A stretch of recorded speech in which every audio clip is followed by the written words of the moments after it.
সবাইকে স্বাগত জানাচ্ছি বিডি ভিউজে। আপনাদের সাথে আছি আমি সুস্মিতা দাস। ইসরায়েলের সাথে চলমান উত্তেজনার মধ্যে ইউরোপের দেশ সাইপ্রাসে হামলার হুমকি দিয়েছেন লেবাননের সশস্ত্র সংগঠন হিজবুল্লাহর মহাসচিব সাইয়েদ হাসান নাসরাল্লাহ। টেলিভিশনে সম্প্রচারিত এক ভাষণে তিনি এই হুমকি দেন।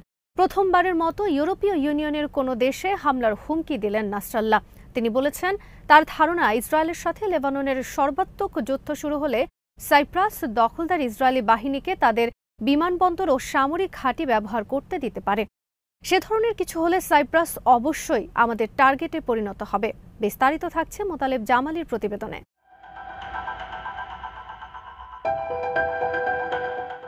লেবানন ও ইসরায়েলি উপকূলের পশ্চিমে পূর্ব ভূমধ্যসাগরে অবস্থিত দ্বীপরাষ্ট্র সাইপ্রাস।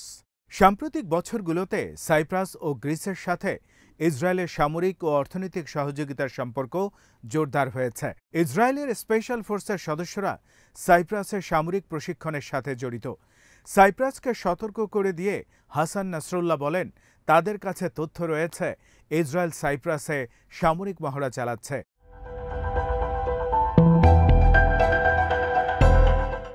হিজবুল্লাহ প্রধান বলেন, লেবাননে হামলা চালানোর জন্য সাইপ্রাসের বন্দর ও ঘাঁটি সহ বিভিন্ন স্থাপনা যদি ইসরায়েলি সেনাদের জন্য খুলে দেয়া হয়, তাহলে আমরা ধরে নেব সাইপ্রাস সরকার এই যুদ্ধের অংশ। স্বাভাবিকভাবেই সাইপ্রাস হিজবুল্লাহর টার্গেটে পরিণত হবে। আমাদের যোদ্ধারা তাদের বিরুদ্ধেও লড়াই করবে।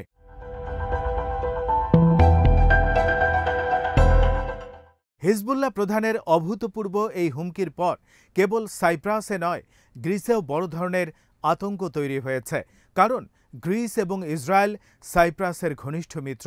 নাসরুল্লাহর এ ধরনের হুমকির পর সাইপ্রাস সরকারের মুখপাত্র কনস্ট্যান্টিনোস লেটিমপিওটিস বলেছেন, হিজবুল্লাহ প্রধানের দেয়া বিবৃতি এবং হুমকি বাস্তবতার সাথে সামঞ্জস্যপূর্ণ নয়। সাইপ্রাস কখনো সামরিক সংঘাতে জড়িত ছিল না এবং ভবিষ্যতেও হবে না। লেবাননের সঙ্গে আমাদের সম্পর্ক এখনও চমৎকার।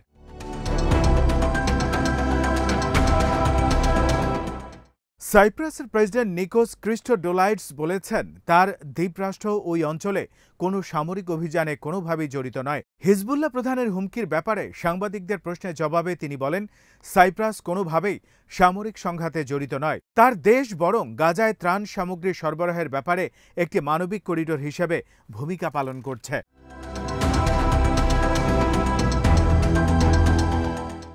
সাইপ্রাস প্রজাতন্ত্র সমস্যার অংশ নয়, বরং সমাধানেরই একটি অংশ হিসেবে ভূমিকা পালন করছে বলে উল্লেখ করেন প্রেসিডেন্ট নিকোলাস ক্রিস্টোডোলাইডস। হিজবুল্লাহ ও লেবানন সরকারের সাথে সাইপ্রাস কোনো ধরনের যোগাযোগ রক্ষা করছে কিনা সাংবাদিকদের এমন প্রশ্নের জবাবে প্রেসিডেন্ট নিকোস বলেন, দুই পক্ষের সাথেই কূটনৈতিক চ্যানেলে যোগাযোগ রক্ষা করছে তার দেশ।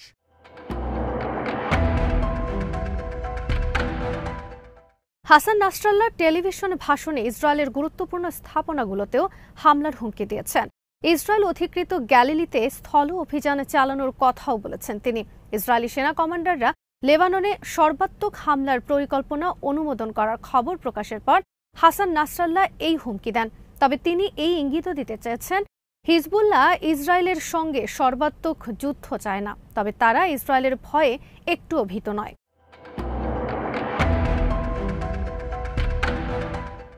নাসরুল্লাহ ইসরায়েলকে হুঁশিয়ারি দিয়ে বলেছেন, লেবাননে বড় ধরনের আক্রমণ হলে এমন যুদ্ধ শুরু হবে যেখানে কোনো সংযম, নিয়ম এবং সীমা থাকবে না। লেবাননে হামলার বিষয়ে শত্রুরা যা বলছে, মধ্যস্থতাকারীরা যেসব হুমকি ও সতর্কবার্তা দিচ্ছেন এবং ইসরায়েলি সংবাদ মাধ্যমে যা বলা হচ্ছে, তা আমাদের মোটেই ভীত করছে না, বরং ভয় পাওয়া উচিত ইসরায়েলের। তিনি হিজবুল্লাহর সামরিক সক্ষমতার কথা তুলে ধরে বলেছেন, তারা নতুন অস্ত্র সংগ্রহ করেছে এবং স্থানীয়ভাবে ড্রোন উৎপাদন করছে।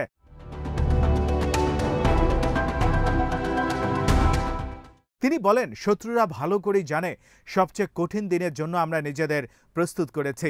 শত্রুরা ভালো করেই জানে কি অপেক্ষা করছে এবং এতদিন হামলা না করার এটি কারণ। তারা জানে দেশটির কোনো অংশ আমাদের রকেট ও ড্রোন থেকে রেহাই পাবে না। এটি কোনো নির্বিচার বোমাবর্ষণ হবে না। প্রতিটি রকেট একটি নিশানায় আঘাত করবে।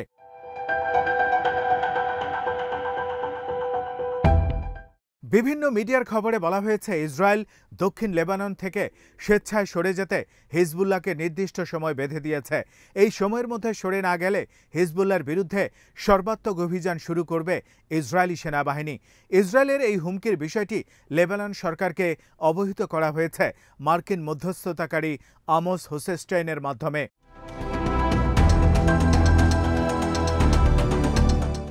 এই পরিস্থিতিতে খুব সাবধানে সামনে এগোচ্ছে হিজবুল্লাহ।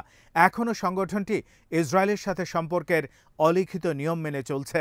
দুই পক্ষের মধ্যে সংঘাত মূলত সীমান্ত অঞ্চল এবং সামরিক লক্ষ্যবস্তুতে হামলার মধ্যে সীমাবদ্ধ রয়েছে, কিন্তু ব্যাপক আকারে যুদ্ধ ছড়িয়ে পড়লে তা আঞ্চলিক যুদ্ধে রূপ নিতে পারে বলে আশঙ্কা করছেন বিশ্লেষকরা।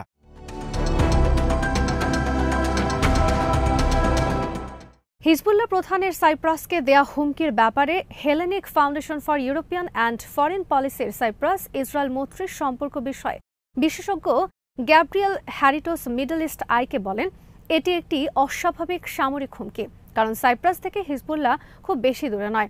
তারা তেল আবিবের উপকণ্ঠে হামলা চালাতে পারে, তাহলে তারা সাইপ্রাসেও হামলা করতে সক্ষম। এটি এমন একটি সম্ভাবনা যেটাকে হিসাবের বাইরে রাখা যায় না।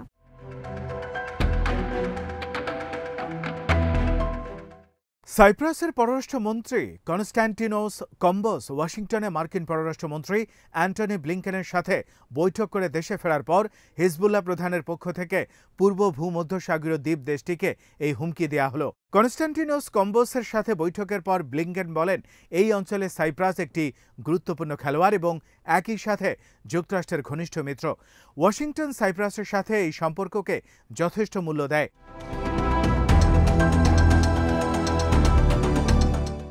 হামাসের 7 অক্টোবরের হামলার পর থেকে সাইপ্রাসে মার্কিন স্পেশাল ফোর্সের সদস্য সংখ্যা আগের চেয়ে অনেক বেড়েছে। চলতি বছরই মার্কিন নৌবাহিনীর স্পেশাল ফোর্সের যুদ্ধে অভিজ্ঞ সদস্যরা সাইপ্রাসের সেনাদের সাথে যৌথ প্রশিক্ষণ মহড়া পরিচালনা করে। গাজা উপত্যকায় ত্রাণ সরবরাহের জন্য সাইপ্রাসকে ঘাঁটি হিসেবে ব্যবহার করছে যুক্তরাষ্ট্র। সেখান থেকে গাজার উপকূলে মার্কিন বাহিনীর তৈরি করা অস্থায়ী নৌবন্দরে ত্রাণ পাঠানো হচ্ছে।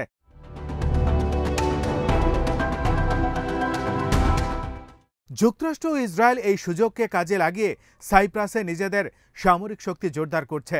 সাইপ্রাসের বিমান ঘাঁটি ব্যবহার করে ইসরায়েলি যুদ্ধ বিমানগুলো নিয়মিত প্রশিক্ষণ মহড়া দিচ্ছে বলে খবর প্রকাশের পর বিষয়টিকে গুরুত্বের সাথে নিয়েছে হিজবুল্লাহ। লেবানন উপকূল থেকে 260 কিলোমিটার দূরে অবস্থিত সাইপ্রাসে হামলার হুমকি তারই প্রতিফলন বলে মনে করেন বিশ্লেষকরা।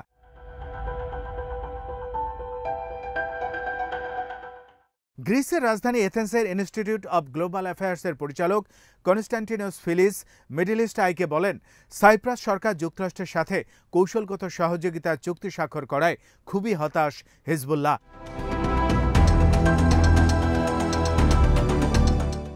বিগত এক দশকে সাইপ্রাস ও গ্রিসের সাথে ঘনিষ্ঠ সম্পর্ক গড়ে তুলেছে ইসরায়েল। যুক্তরাষ্ট্রের মধ্যস্থতায় স্বাক্ষরিত আব্রাহাম চুক্তির মাধ্যমে সংযুক্ত আমিরাত ও মরক্কোর সাথে ইসরায়েলের সম্পর্ক স্বাভাবিক হওয়ার পর সাইপ্রাস ও গ্রিসের সাথে সম্পর্ক আগের চেয়ে আরও ঘনিষ্ঠ হয়েছে।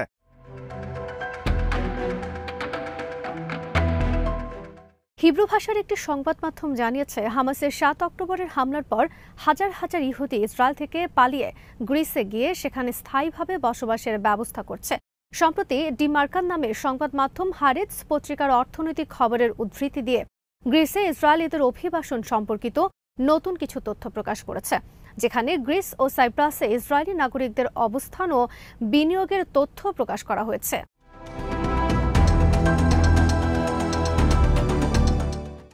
ডিমার্কারের প্রতিবেদনে বলা হয়েছে, হাজার হাজার ইসরায়েলি পরিবার এখন গ্রিসকে তাদের বসবাসের স্থায়ী জায়গা হিসেবে বেছে নিয়েছে। বিপুল সংখ্যক ইসরায়েলির গ্রিসে চলে যাওয়ার কারণে সেখানে অ্যাপার্টমেন্ট কেনার চাহিদাও বেড়েছে, কিন্তু চাহিদার তুলনায় আবাসনের পরিমাণ কম থাকায় বাড়ি ভাড়াও বেড়ে গেছে অনেক।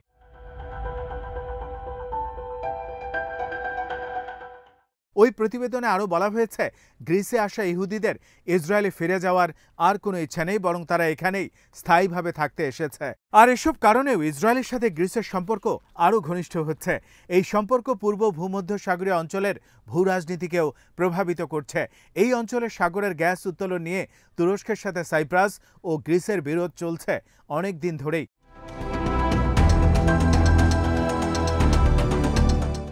এখন গাজার যুদ্ধকে কেন্দ্র করে ইসরায়েল ও যুক্তরাষ্ট্র সাইপ্রাসকে হিজবুল্লাহর বিরুদ্ধে একটি ঘাঁটি হিসেবে ব্যবহারের চেষ্টা করছে। এই উদ্যোগের বিরুদ্ধেই হুমকি দিয়ে সাইপ্রাসকে সতর্ক করে দিলেন হিজবুল্লাহ প্রধান। তার এই হুমকি ইসরায়েল ও যুক্তরাষ্ট্রের বিরুদ্ধে একটি কৌশলগত ও সুচতুর চাল বলে মনে করছেন বিশ্লেষকরা।